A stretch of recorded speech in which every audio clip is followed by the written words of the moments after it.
WWE was a major part of my adolescent years. Every Monday night, I was excited to see people like Shawn Michaels, Randy Orton, John Cena, Big Show, The Miz, Edge, and, The Undertaker and what have you. Around 2009 to 2011, I loved watching wrestling, and I was like the only person in school who did. So I was even more of a social outcast than I was when I said I liked video games. But it gave me and my family something to talk about and watch together because it was like the only program I liked that my dad would put on. Since he went to a lot of wrestling shows as a kid and grew up during the Monday Night Wars, he didn't mind having it on either. Of course, as a gamer, I also dabbled into wrestling video games. Although if you still play video games to this day, most likely you did play a wrestling game. Don't lie.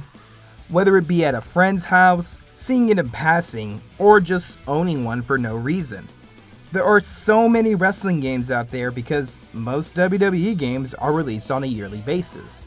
While there are other wrestling games, the competition was always difficult because WWE was just that dominant in the market. Yeah, you could put Hulk Hogan on your game, but I ain't buying it. And if you know me, you know why.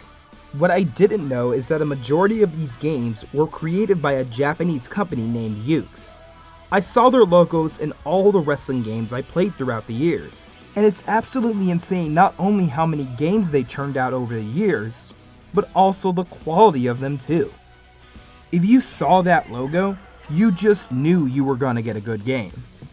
Out of all the sports games, my favorite were the WWE games because, well, not only were they fighting games featuring my favorite characters on TV, it was that, but much, much more. The games weren't just about playing matches. You lived the show in these games. I should preface this video by saying that I didn't grow up with the most popular wrestling games like No Mercy or Here Comes the Pain. This is just chronicling my personal experience with all the wrestling games I've played throughout my life. And some new stuff I've been recently playing. Anyway, I hope you enjoyed the video, and let's get straight to it. After piquing my interest from watching it on TV so much, I started to actively look out for wrestling games. And the first wrestling game I remember spending my hard-earned money on was at GameStop, of course. I saw a WWE game called Wrestlemania 19 for the GameCube. So, with my money, I purchased it, and I had no idea what to expect. Now, Wrestlemania 19 is primitive, but this game also came out in 2003, and was a sequel to Wrestlemania 18, and was most likely using the system from the Yukes N64 games. And this game is actually super fast-paced and pretty goofy. There's a good amount of match types here too. Other than singles matches, you have tag teams, triple threats, fatal four-ways, ladder matches, the basic works. The fun part about every wrestling game is the amount of customization each game gives you to make it your own experience. And this especially started in the early days where you could create your own wrestler. This is always a key feature of every wrestling game. So much so, if that a wrestling game doesn't have it, it really stands out. The amount of customization these games give you is massive. Where you can spend hours tweaking your original character, creating other fictional characters, giving them their own personality, or just going completely ham and creating something ridiculous. In the early days of wrestling games, it was still pretty robust. Not only can you edit your own character, you can fully customize their moves to make them your own, create graphics with a draw tool, and customize their entrances with their own walk cycles and animations. This game introduced me to the wrestlers of the 90s for the most part. Wrestlemania 19 came out at the tail end of the Attitude Era and the beginning of the Ruthless Aggression Era. In my honest opinion, Attitude Era also had the best version of The Undertaker, the American badass, where he'd drive up to the ring in his motorcycle. Dude, check out his entrance from the actual Wrestlemania 19. Not the game, I'm talking the actual real Wrestlemania.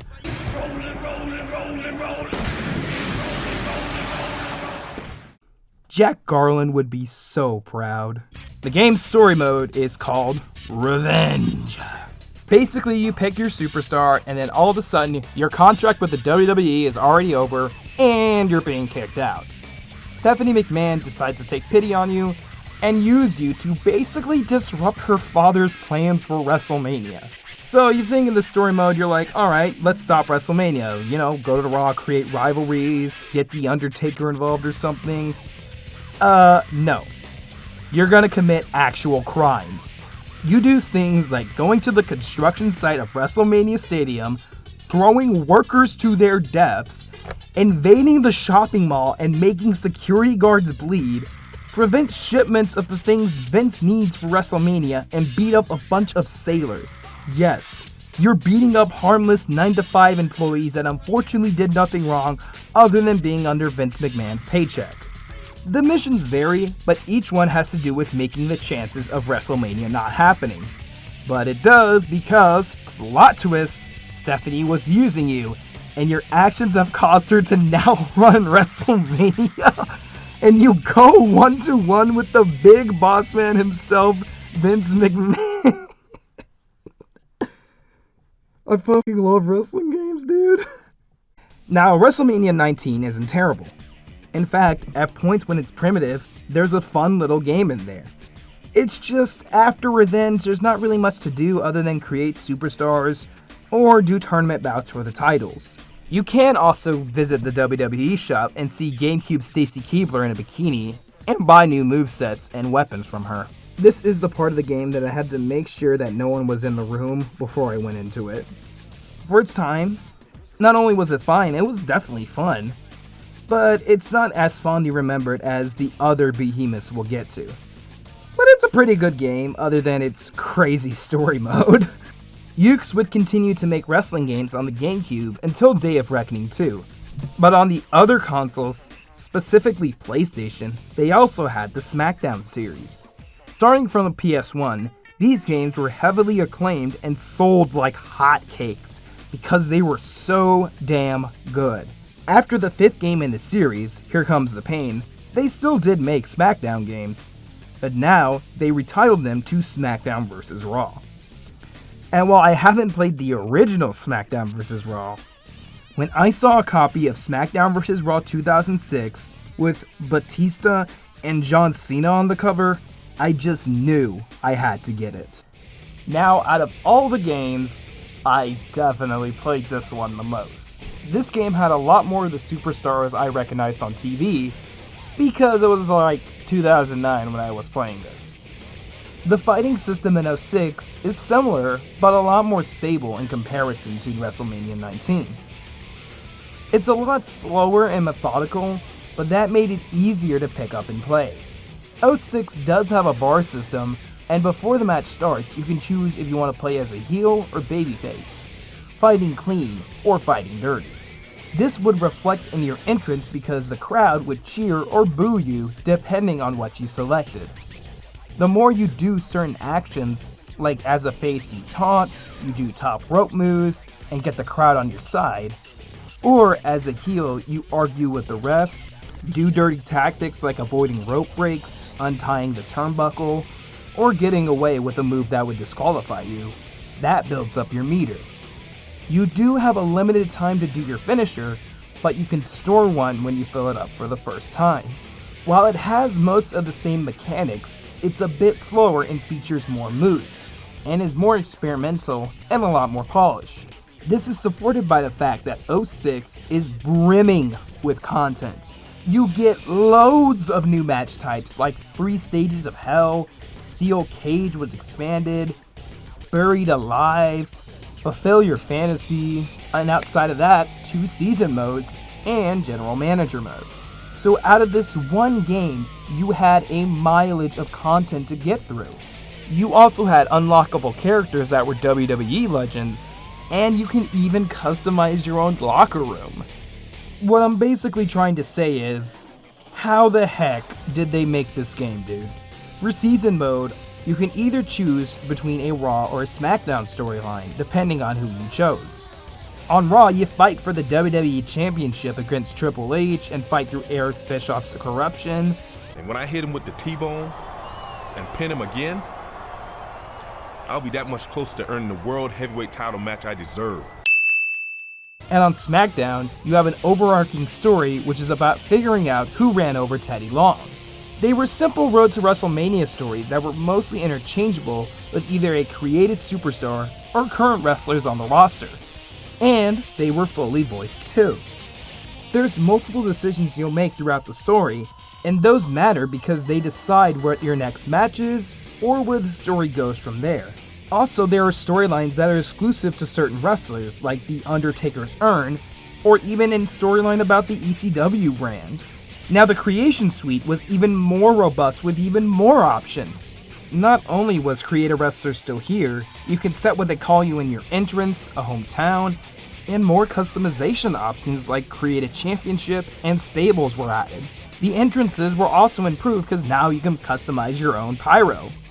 SmackDown vs. Raw 2006 also had a pretty baller soundtrack. One thing that the WWE games also had were great licensed soundtracks. The menus would play licensed tracks from like Bumpy Knuckles, Fireball Ministry, Megadeth, and more. Every once in a while, I like to hum a lot of the tracks here and there. And when I think of SVR 2006, all I can think about is those songs, mostly because they always played in the menu. Personally, I would recommend you check out Wrestling Gift's video on the SVR soundtracks. He's a pretty chill dude, and honestly, he goes way more in depth than I ever would about this, especially considering the other different games and genres. And, not to forget, General Manager mode. Now this mode is one of the most robust things about the classic SVR games that, personally, I wasn't a fan of. But basically, you become the general manager of SmackDown or Raw, and you get to run the show how you see fit.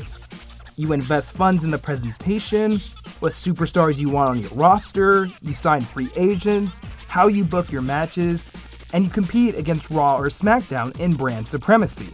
You have to put on a better show to be successful. And you see, as a dumb kid, I always thought that was boring. But as an adult, this mode can be addicting. You have to think on your toes about, well, management. You have to consider certain factors such as how the morals of the stars are, your budget, and who you want to keep and let go, all that deep stuff that makes the mode so addicting to many players. I am still not one of them, but I appreciate this mode for being so competitive and making players fall in love with it. It only added to the amount of content in these games. My original PS2 file, I was really close to doing the 100% completion, but one character always eluded me from fully completing the game. Jake the freaking Snake Roberts. Okay, get this. The only way to unlock him was to have a PSP and a copy of SmackDown vs. Raw 2006 for the PSP, and connect the PSP version to the PS2 one to unlock him. This always pissed me off because I just knew I was never going to unlock him. I already had a DS, and do you think my parents were gonna buy a PSP so I can just get this one legend? So when I talked to my dad about this stuff, he grew up with Jake Roberts, but the only reason I know who Jake the Snake Roberts is because he was the forbidden SmackDown vs. Raw 2006 character. They gave me 3 versions of Hulk Hogan, just not this guy. Now the PSP version of the game, surprisingly, is very faithful to the PS2 version. I mean, yeah, the graphics are worse, but like everything you can do in the PS2 version is still in the PSP version. And more with minigames too. Like still, Yukes were freaking gods when it came to this, and you'll see why later. But from 2009 to 2011, that was my time for watching the WWE. It wasn't the best years. It was a time that was filled with very monumental moments, and the WWE was changing around that time. Little did I know, I stuck around for the final games in the SVR series. I remember going on launch day to pick up SmackDown vs. Raw 2011, and the clerk didn't believe that they actually made a PS2 version. Little did I know, this would be the last PS2 version of the games they would make. SmackDown vs. Raw 2010 was being promoted a lot on TV, and of course I would pick it up. on the PS2. This is an important game in the series because it brought a new control system where grapples will be done on the right analog stick. The controls were changed to work around this, and it did feel like a modern wrestling game to me at the time. More than anything, they tried to replicate the feeling of WWE in the game. There was no HUD, there were new camera angles, and the overall presentation during a match would gimmick what the current look WWE had back in the 2010s. Even had replays and highlight reels of the best moments in the match. 2011 would feature the same gameplay, but with a few changes and an overall improved physics engine. The physics in 2011 made for insane TLC matches where basically the ring was your sandbox and you could set up big spots combining ladders and chairs. When you look at the development behind the game, you can tell Yukes wanted to give players a giant sandbox to basically have their own unique type of matches. And the behind the scenes, you could see them playing with WWE toys to get an idea of what to put in the game. Since these games are similar, with 2011 being 2010 2.0, I'm talking about them together, because both games are a bit interchangeable to me. At the same time, one of the major differences I noticed between years is that in 2010 you have to stun the opponent to do a signature or finisher, and in 2011 you can just do it. The improvements to the SVR series also brought in these games create a story, create a finisher, and also sharing your created wrestlers online, if you had one of the HD versions. Like I said, I had the PS2 version, so I couldn't really do anything with that. They wanted you to create your own wrestling experience, as Create a Story lets you create a story and share it online, making for countless hours of fun. You have dozens of cutscenes to choose from, you can put in your custom characters, write your own scripts. Of course, I tried this feature on the PS2 version, but thank God the PS2 version couldn't connect online, cause I basically wrote myself to be a Gary Stu. Create a finisher is self-explanatory, as you can combine certain moves to create a unique finishers, and these can be like 5 punches into a low blow, or like a 1080 frog splash, you know the works. One of the biggest draws for single player content was the Road to Wrestlemania mode. Introduced in 2009, it featured different storylines that followed certain superstars on their road to WrestleMania. For example, you had story like Rey Mysterio gaining amnesia and turning heel, Edge and Christian reuniting and getting a world title run, and a time machine.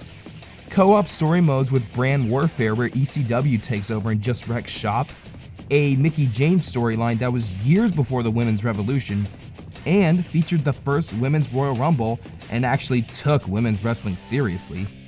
Or even fun stuff like the Created Superstar storyline where you become the Intercontinental Champ, but Vince fights back against you joining the WWE as you face off against the Royal Rumble record holder for the fastest elimination, Santino Marella, and the trippy 2011 storyline featuring The Undertaker's streak.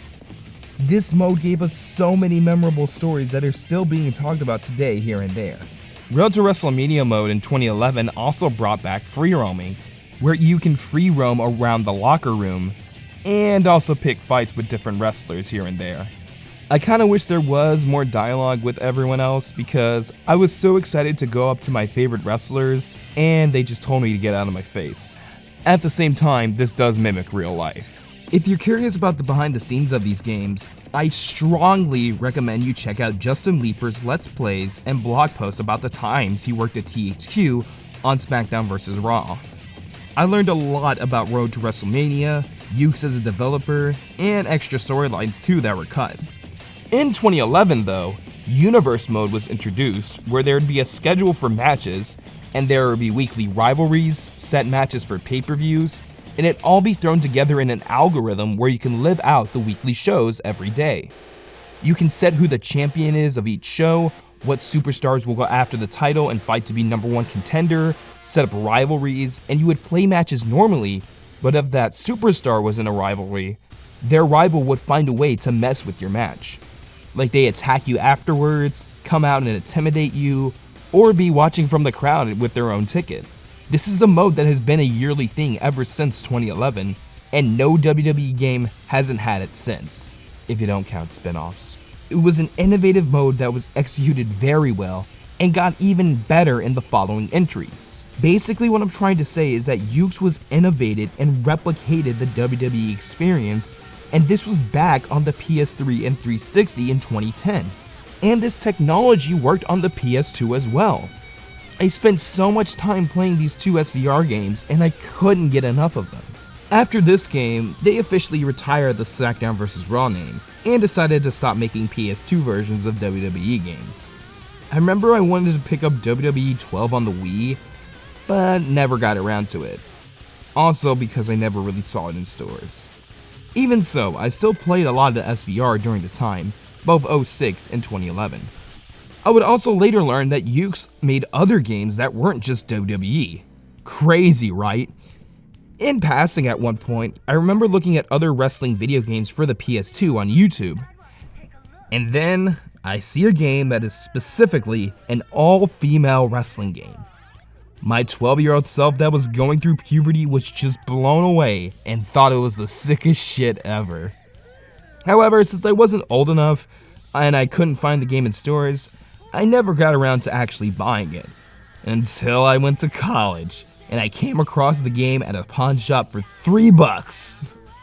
Rumble Roses is clearly a game you play for the wrestling.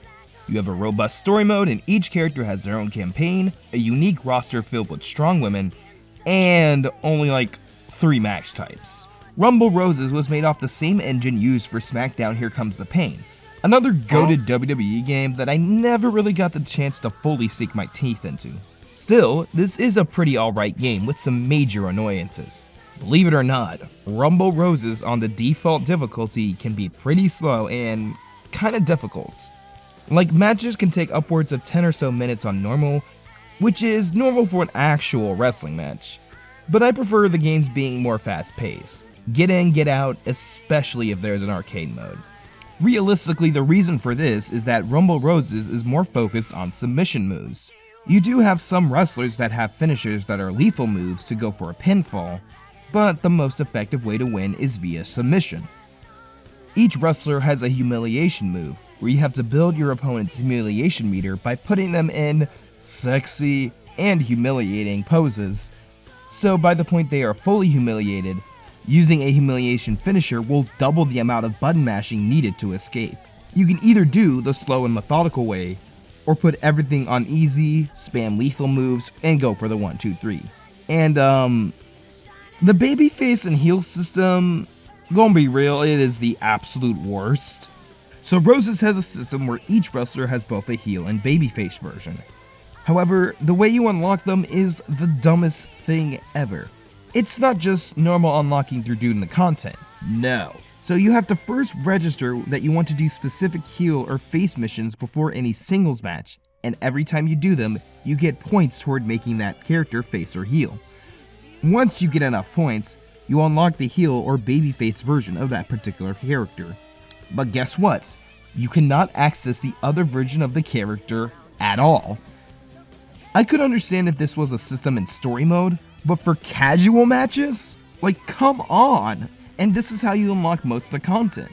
If you want to unlock their gallery modes, you need to get that character up to 100% heel or face points, challenge the current champion, and win to unlock the locker room, and then defend the title to unlock them on the beach. Why do these games have the most annoying systems and mechanics to unlock content? It's still a fine wrestling game. I do like some of the unique characters they came up with, and some of the music done by Akira Yamaoka. Apparently, Rumble Roses did well enough to get a sequel on the Xbox 360. It wasn't developed by Yukes, and it really shows. Anyways, maybe some other time I'll cover other games I missed. Before this video, I tried out SVR 2007, and it was basically 06 but with new system and so many improvements around the board. I haven't fully experienced games like All Stars, Here Comes the Pain, or the Day of Reckoning games, but I've seen they're also super fun and unique games that address some of the issues I've had with the other games. They're not really important to the thesis since I was just talking about my experience, but I still wanted to say that these games were pretty great. I did mention that Smackdown vs. Raw 2011 was the last game I played on release. but WWE games did continue without me playing them. But in 2012, THQ filed for bankruptcy, leaving the brand without a publisher. That's until 2K got the license to publish those WWE games. Their first output, 2K14, was actually really great. For some, it was the culmination of everything that Yukes formed starting with SVR 2008. It had everything that has been from the past games, a great roster filled with legends, and this was because the campaign was the 30 years of Wrestlemania mode. Yes, you had every WrestleMania ring as an arena, and a cool mode where you could defeat The Undertaker's WrestleMania streak. You'd think it would just be a normal match, but no, it's absolutely hard as hell. The women's roster was severely lacking this year, unfortunately. This was before the women's revolution, but you would expect that wrestling games would be under good hands with a publisher like 2K, right? Yeah, I'm always the optimist. Well, to no one's surprise, 2K would be the straw that broke the camel's back, because for the first time, this is when the games would actually get straight up bad. Their next game for the series and next-gen consoles was 2K15, where people say would start the true downfall of these games. It was supposed to be a full-on reboot of the games, with Yuke still developing, but 2K's in-house company, Visual Concepts, would assist them, the head developer of the NBA 2K games. Hey, did you know that Visual Concepts were owned by Sega at one point under their Sega Sports brand? It all leads back here. 2K15 was a game that, while it looked great, it had a lot of missing features, match types, and was very buggy at launch. The 2K games would employ a new simulation-based gameplay, which made the gameplay a lot slower and, in my opinion, less fun to play. This is how Visual Concepts made their NBA games. They pushed for more realism rather than more arcade-focused sandbox stuff. Sure, there were some good 2K games, like 2.6 through 2K19 had their high points, but I just can't find that much enjoyment from playing these games. I don't like how they feel, I don't like the controls, and this was also the point where deluxe editions, pre-order DLCs, and all that jazz, especially microtransactions, would get extreme with these games. While THQ did do some annoying things with the games, like online passes. Okay, does anyone remember these? I've talked to so many young people and they don't remember these. So if you purchase a game used, you needed to buy a $10 online pass to use all the online features. They stopped doing this after heavy backlash, but a lot of popular games back in the 360 and PS3 era had them. Even having the shittiest looking Stone Cold Steve Austin as pre-order DLC. With 2K, they went extreme. It wasn't just that you were getting season passes, you were getting multiple character packs, different skins, and rather than paying $60 or so at launch, you are paying upwards of $100 so you can get everything in the deluxe pack. And then they have a $120 pack which has even more content. While the games were still alright, it doesn't feel like they were trying to make fun games. They turned the equivalent of playing with digital wrestling toys into a Frankenstein's monster of a simulation game. And here's the thing, Yukes tolerated this for 6 years until after 2K19, 2K decided they wanted to split from Yukes and have Visual Concepts make the games going forward. From this point forward, Visual Concepts would be the head developer of the WWE 2K series. This was apparently a long time coming because 2K wanted the games to be made in a certain way. I can tell. While Yukes wanted to take the series in a different direction. It's clear that Yukes wanted to make these games in a creative and more fun type of way, as they were huge wrestling fans not just of WWE, but of everywhere else. That's why they made so many wrestling games. Japan has a huge market for professional wrestling with promotions like New Japan, Dragon's Gate, Stardom, and even more that I'm missing. But as previously stated, Visual Concepts and 2K wanted to be more simulation based like the NBA stuff. Doing this for NBA actually made them a lot of money. We saw what the rest of the market was doing, what NBA was doing upstairs, and we wanted to have those types of features or bring the game up to a certain level. And when we did that with WWE 2K15, that was the year where it was just not that good. When you have an outside person coming in and telling you how they want the game to be, and when you've been working on the game for so long, it's going to create some friction. It's hard to be a really cohesive unit in that way, especially that first year when we're coming in and asking them to get out of their comfort zone. We realized from that point on, it was like, alright, we know what we got, we know what their strengths are, and we have to play to their strengths, and add features here and there to get us there over time. Now for us, it felt like we had to be very careful about what we asked for because we didn't want another WWE 2K15 situation. Even so, I would argue that those features actively made some of the games worse because of it. I did try 2K19 a while ago, and I could not vibe with it at all. I might have not been in the right mindset, and I probably would try it again because a lot of people have fond memories with that game, and I know some of you really like the soundtrack for the game. Blow my mind, blow my mind, blow my mind. But I just didn't like any of the new system. I thought the customization, amount of content, and replayability was alright, but I was just not having fun. And if this was the best game post 2K15, it really goes to show how much I would actually like each game. But either way, while some wrestling fans were praising the time that Yukes was finally gone, the fan base anticipated the next game in the series. And then came Armageddon. Well, not the pay-per-view. I mean WWE 2K20.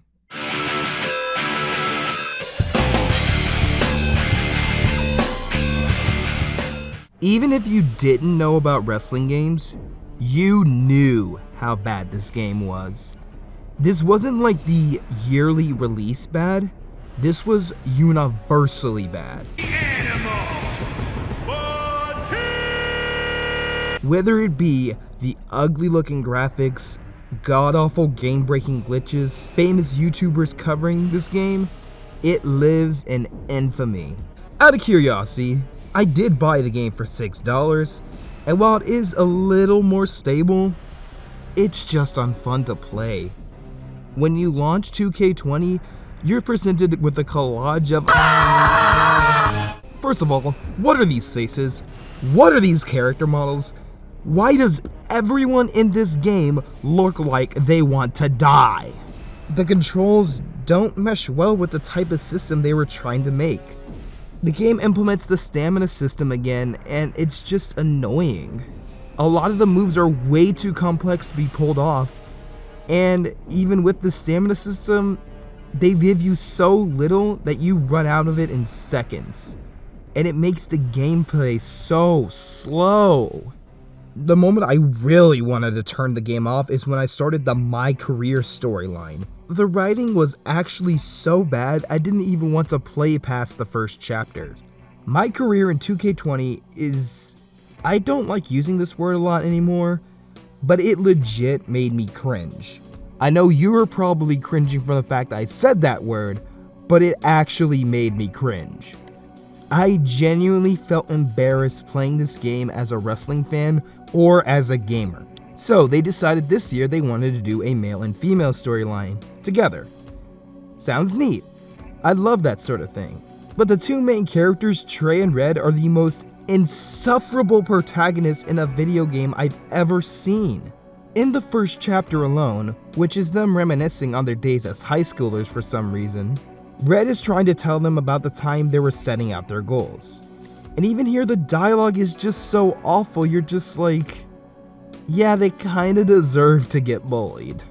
Star in a WWE action movie. Really? That's one of your goals? Do you want me to do the list or not? Besides, it's a proven fact, WWE action movies are some of the finest pieces of cinematic art ever produced, so it would be an honor to appear in one. This writing isn't charming, it isn't funny, it's just bad. Then the bullies come in, and for some reason you're sent back to a match of Raw in the 90s, and Red is beating up the bully in the ring in her head as she retells the story. And you've probably seen this cutscene so many times, but for those who haven't, I'm gonna take that marker, bring it to your grandmother's nursing home, and cross out parts of her chart so when the nurse goes to give her turn-down service, she won't know to flip her over. That's right, I'm gonna give your grandmother bed sores. What is wrong with you? Calm down, deep breaths, maybe we can talk this out. I'm done talking.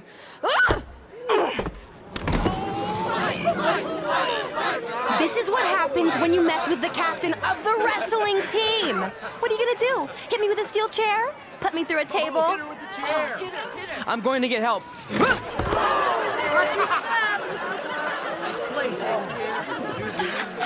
Everyone already knows Hothead Red, but let me introduce you to her best friend, Trey. Get it? Because he busted his butt on a lunch tray.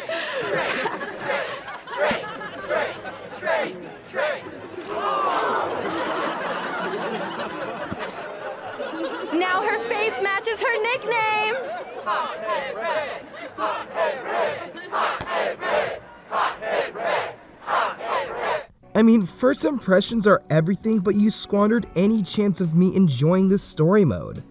Somehow I can believe the WWE writers can write better than this. And that's an extremely low bar.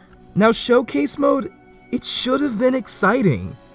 I mean, it talks about the 4 horsewomen of NXT and leads up to the first women's Wrestlemania event.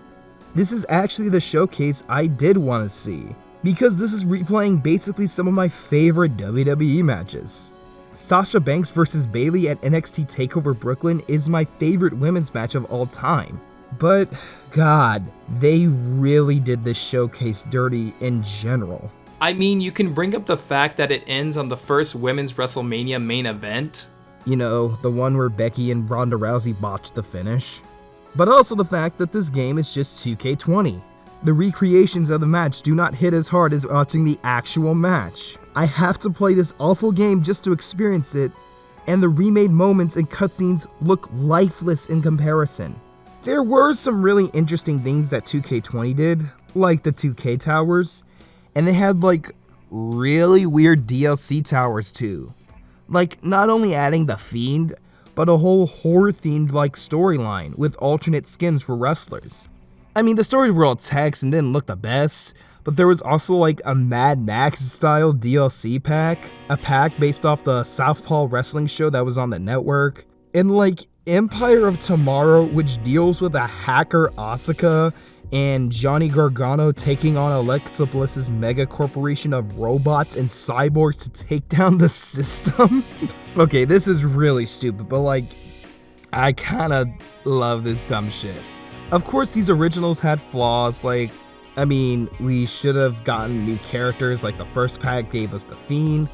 However, I kinda like these weird ass ideas with other type of arenas. But here comes the bad news. Number 1, this game is 2K20. And number 2, since they shut down the servers for this game, you cannot download any of the DLC anymore. So they're just an interesting and forgotten memory that only has posts from WWE games out of context. Also, this game didn't work when you first played it in 2020. Yeah, if you launched the game when your system date was at January 1st, 2020, the game just didn't work. What a wild world. And for a while, we didn't see a WWE game from 2K. Because they didn't want the enormous backlash they got from 2K20, WWE didn't get a yearly video game release in 2020. You know, the height of the pandemic. But anyways, that changed in 2021, where on the Nintendo Direct of all places, a new WWE game was announced. This one was 2K Battlegrounds, developed by Saber Interactive. It's supposed to be reminiscent of All-Stars because it has more cartoony / bobblehead feel to the game, and it looked fun on paper. And when you actually do play the game, it's pretty alright. The gameplay feels fun, but a bit generic. But still, they had a solid gameplay system on their hands. When you actually get into the meat and potatoes of the game though, all you can find is a half serving of powdered mashed potatoes. There is next to no customization in this game. I mean, you can create your own wrestler and your own arena, but that's it. The game heavily encourages microtransactions and its own in-game shop. If you bought this game in its base without the character pass, you are missing out on so many characters.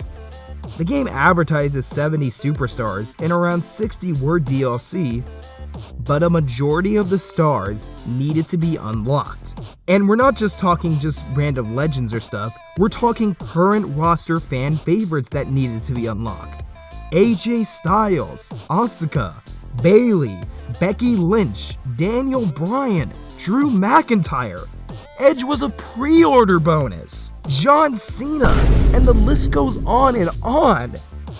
All those people you needed to unlock. Why are major characters like these unlockables? Literally any main roster superstar is an unlockable. When you start the game, have fun playing with fucking Bold Reynolds. Seriously. That's why they kept selling this game alongside the character pass, because no one would bother. And to level up your character, you had to play through the awful grindy campaign. So while this game could have been fun, it is ruined by its arbitrary microtransactions and horrible systems. After the disaster that was WWE 2K20, I personally thought that 2K could never manage to get out of the gutter, and there would be no good wrestling games ever again from them.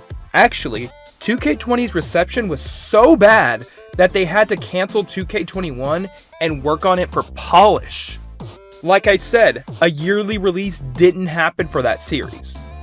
But then, Visual Concepts released WWE 2K22 back in March of 2022. And when I saw it in stores, I'm like, there's no way this could be good. But then... Yo, this shit raw as fuck. This game is fun. The first week I already had 45 hours into it, and I had to force myself to stop playing for me to actually get work done. Yeah, I bought this around the time I was writing other videos, and you can blame 2K22 for this taking so long. I just kept playing and playing and playing this game. This is probably one of the best wrestling games I've ever played. What made this game immediately able to pick up and play was the gameplay. They've gone back to a simple combo system for light and heavy attacks, and the mechanics are easy to understand. There's a balance between simulation and fast-paced gameplay, and it doesn't feel limiting at all. You won't have matches that are super short, or ones that go on for way too long. They were able to strike a perfect balance of it. This game feels like a PS2 game control-wise, but it also has modern mechanics that anyone can come pick up and play. I'm having the same amount of fun I used to have back in the day, creating my own wrestlers, creating some OCs, and with the addition that I'm playing a game that recently came out, I have the ability to go download some stuff that other people made. That's the fun of these games. While you probably weren't gonna be a wrestler in your life, it makes an alternate reality where maybe if you did have a career, you get to team up with the cool characters you saw on TV and just have a fun time doing so. The creation suite is so robust with all the things you can do too. The amount of customization you can do is almost infinite. I mean, you are limited by parts and pieces and what have you, but you can basically make anyone you want with the right amount of tools. The showcase modes are fun, but they could use some work, but this time, they actually have interesting ideas behind them. For example, 2K22 had the Rey Mysterio showcase, and you get to relive a few of his favorite matches in his career from WCW to the modern day. And while you're playing, Rey actually commentates over the matches in a nice little kayfabe way, like what he would be thinking during the match.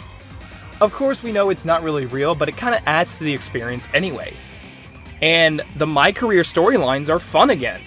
In 2K22, you start up as an up-and-comer at the Performance Center and get to train alongside legends like Shawn Michaels and Beth Phoenix. It starts off like a mediocre career mode, but the added benefit is not only that you get to be a heel and a face, you get to start drama and stuff on social media. This will lead to side quests, you can shit-talk wrestlers on social media, and that will usually lead to different storylines. The side quests get ridiculously hilarious, and some of these storylines are created around the wrestlers that you know and love. This game is great, but there are some 2K problems. If you know 2K, they love microtransactions, and their way of microtransactions these days is the My Faction mode. Essentially, it's filled with towers and cards. They have seasons, you have new packs, and you can either use faction points or a currency to purchase new packs and cards for different wrestlers that you'll use in that mode. Now, this mode is completely unnecessary and you can enjoy the game without it. However, my faction has the brilliant idea to have exclusive skins and costumes for particular wrestlers that you cannot access or unlock outside of that mode. Do you want to play as DX Triple H, NXT Sasha Banks and Bayley, or classic Shawn Michaels with their old animations and themes? You have to buy the packs and maybe hope you'll get them. And you cannot use them outside of the mode. Pre-patched, there were some exclusive wrestlers to that mode with their own animations and movesets and you cannot use outside the mode. Luckily, of course, they patched them back in, but also, 2K, are you fucking stupid? And most of the time, this was because a lot of the My Faction characters literally just got thrown up onto community creations, and people just download them from there. And while yes, I did praise the story mode in My Rise, some of it does feel a bit phoned in. Lots of the wrestlers' performance feel like they either had poor direction with the material they were given, or they clearly weren't built for voice acting. At the same time, some of the writing can be a bit phony. Like if you take a look back and read what they say on social media, some of these wrestlers wouldn't actually say this in real life. You're an idiot. First of all, I would never say idiot. You're a bitch, Jade. I can deal with getting beat, but losing when some dumbass pulls something like that to cost me my spot in the Rumble? I won't forget this, bitch. That's what I would have said. I think I need to throw you around in the... What? Who fucking says that? I think we need to throw down in the ring so I can fuck you up. And to prove that was a fluke, and to prove that was bullshit, how about another over-the-top rope match? They gave this, they're like, we're gonna give Mia Yim the generic women's wrestler script. And we want you to say everything exactly like this. Don't change anything. Okay, cool. And after years and years of requests, General Manager mode is back as my GM mode. But it is really bare bones. I said before that I didn't particularly care for GM mode, but here it is awful, man. It is such a downgrade from the old games, and they barely give you enough customization to work with. I mean, you can't even book special matches for certain pay-per-views or whatever. Can you believe that for a Money in the Bank pay-per-view, you can't actually book a Money in the Bank match? That also leads me because recently, again in March, they released a sequel, WWE 2K23. Originally, while I played this game on PC, 2K22's porting was awful. I mean, you literally had to download the game again every time a new patch came out. The optimization was terrible. The reason for this was apparently that they based the PC version off the PS4 version of the game, instead of the next generation versions. Well, luckily for 2K23, they didn't do that. So my original complaint about 2K22's optimization is now obsolete because they actually fixed it for the next game. But for 2K23, it's also a great game, but it's more of the same. The biggest selling point that this time they finally added War Games. If you don't know what War Games is, it's essentially a double cage match, 5v5, and it gets pretty insane. However, the way they do it is that you can only do 3v3s or 4v4s. Another big change is that Cody Rhodes is finally in the game. And of course there's some other improvements too. The showcase mode is John Cena with a twist. Now this time you actually got to beat John Cena. Instead of going through John Cena's greatest matches, you actually go through his losses, and you have to beat the unbeatable John Cena. Like Ray's showcase, it's alright, and personally I did like the match choices, but most of these showcase modes are just so bland. You're too focused on trying to do objectives instead of just actually playing the match, you know? Because once you do the objectives, that gives you the chance to unlock characters and what have you. Now, My Rise or the story mode actually received an improvement. There is a male and female storyline, but this time it's way more different. You have The Lock and The Legacy. The Lock is the male storyline where you get stuck in a crap gimmick as you debut as a new wrestler, trying to fight his way out of it to become your own person. And The Legacy, as the female storyline, is about being the heir to a legendary female wrestler who is influential at her time, and you slip up in your debut, sent to catering, and you have to do matches on main event to re-establish yourself. Both stories you make choices that will send you in different directions, who you align yourself with, and of course, you could be a heel or a babyface. These are fun and interesting stories that haven't been seen in 2K games yet, and they're more ambitious. They're also relevant to the current day world of wrestling because I bet you a lot of wrestlers in this current day and age have had similar experiences like this, whether they be the lock or the legacy. But the game itself, it's more the same with some things polished up. It seems like 2K got back on their footing, and they're probably just gonna stay on this route for the time being, which is safe but good games that will shove microtransactions down your throat with one mode and some underdeveloped modes. But still, it is a step in the right direction. Funny enough, this video took so dang long to come out that Greg Miller's WWE show, This Is Awesome, released an episode on the best wrestling games. Personal feelings aside, it was a pretty fun watch. They just didn't talk about WWE games. They brought up the Fire Pro Wrestling series and other wrestling games that a lot of people don't talk about. You got to hear current superstars talk about their favorite games, some I honestly wasn't expecting to be gamers. However, I don't like how much gaslighting was done in the 2K section. Yukes, despite being the developer for a majority of these games, was barely mentioned by name. They were only mentioned in text. And to say 2K14 was the start of the 2K series is a bit dishonest. However, in the episode, Karrion Kross said this. I personally would love to see a remake of this. Do you like money? This is a gold mine. While I don't think this will spark some online petition or anything will come from this, to me, rather than interpreting this as a they should remake this game, I interpret it as there are so many issues why a remake of Here Comes the Pain wouldn't work. Don't believe me? Well, let's go through all the data. Here Comes the Pain released all the way back in 2003. I'm sorry if I just ate you up like Snake in MGS4.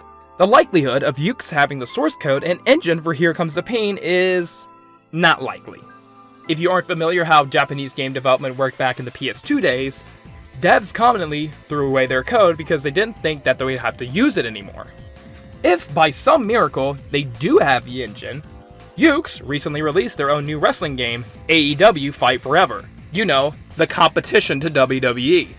So things with Yukes, 2K, and WWE aren't peachy. Okay, let's get Visual Concepts or 2K to make it. Most likely, they would rush it out in a year. No. There's also the roster, which getting the rights to all these characters might be possible for 2K. There would have to be some obvious ones who would be left out. If you gave the game to another dev, well, who would you give it to? Currently, if you want to just play Here Comes the Pain again, just go play Here Comes the Pain again. There are a lot of different ways to play it that I won't tell you how, but I bet you can figure out. Personally, if we're gonna have more WWE games, I kind of want WWE and 2K to experiment a bit more. No, not that sort of experiment. I'm talking like, give us some spin-off games that aren't lackluster. Like, do you remember WWE Crush Hour? Why can't we get games like that today? Honestly, I think a perfect spin-off to do today would be a 4-player 2D arcade beat-em-up. You can play as John Cena, The Rock, Stone Cold, Becky Lynch, and some other modern-day wrestlers, and like you would take out the Authority or you take down the Bloodline, and you could just beat the crap out of wrestlers. It'd be something akin to like Streets of Rage or, Teenage Mutant Ninja Turtles Shredder's Revenge. Those games are on the rise again. I mean, there was a 2D beat-em-up back in the GBA days. Why don't we do a modern day one? But most likely, we're just gonna get yearly releases of the 2K series. I feel like the potential is there, but like, we need people to start pitching other things, Or just start experimenting again. I mean, the 2K series will probably be fine every year. Why isn't there more experimenting with this product, But these days, there's so many wrestling games you can play. You can find modern versions of the PS2 games, you could play indie games like Wrestling Empire, there's also the previously mentioned AEW Fight Forever, and yeah, either way, I still think wrestling games are fun, and they actually made me a wrestling fan again. I mean, if you've seen my Twitter, I've gone back and getting in touch with a part of me that I lost when I was younger, and now I have a more nuanced outlook on it. Like, if you followed wrestling in 2022, it was actually super crazy. so many things were changing and so many crazy things happened that, like, if you're not into wrestling because of me yet, then you probably should at least pay attention here and there, you know? There's a lot of people I know who will say stuff like, you know, wrestling ain't for me, or I just don't understand it. But, like, when you sit down and actually watch it, your sport's entertained, you know? Sit down with some popcorn and just chill. Because once you start understanding what's going on, you'll get into the emotions, the storytelling, the spectacle, seeing new talent get a moment in the spotlight, the crowd. It's not like any other event you'd go to. Say what you want about wrestling, but if this thing is getting me to talk more with my family, be more outgoing, meeting new people, or flexing my creativity in storytelling, script writing, then for me, it's just all worth it. I'm glad I was able to look back at these games and rekindle a passion I had in my youth with my current self. That's really all. Wrestling was something I've been wanting to look to get back into, but sometimes you just need a little push. And then you'll see that something that you used to like has been better than you left it. I mean, not all the time, but you know what I mean. Anyway, if you made it to the end of this video, thank you so much for watching it. It's done. It's finally done. I am so happy that it is done. I am so sorry this took like a literal year to come out. There was a lot of things I had to cut, and I apologize for some inconsistent audio because I had to re-record here and there. And I'm just finally happy for this to be done. I'm going to move on, and I want to work on more shorter stuff because more of the shorter stuff is coming because I have a lot of other projects I've been wanting to work on over the past year that's much smaller, and they won't take over a year this time. Special thanks goes out to Ozzy for recording the line for the 2K section. I know I asked you around like 5 or 6 months ago. I can barely remember now. But I'm just not only happy just to be done, but I'm happy to work on something else. I now have a TikTok, or I've had a TikTok, but now I'm going to be posting to it more often because I also want to work on more smaller stuff, and I'm working on more smaller projects for that too. So hopefully y'all stay tuned. Thank you so much for your patience, and I will see you guys in the next video. Peace.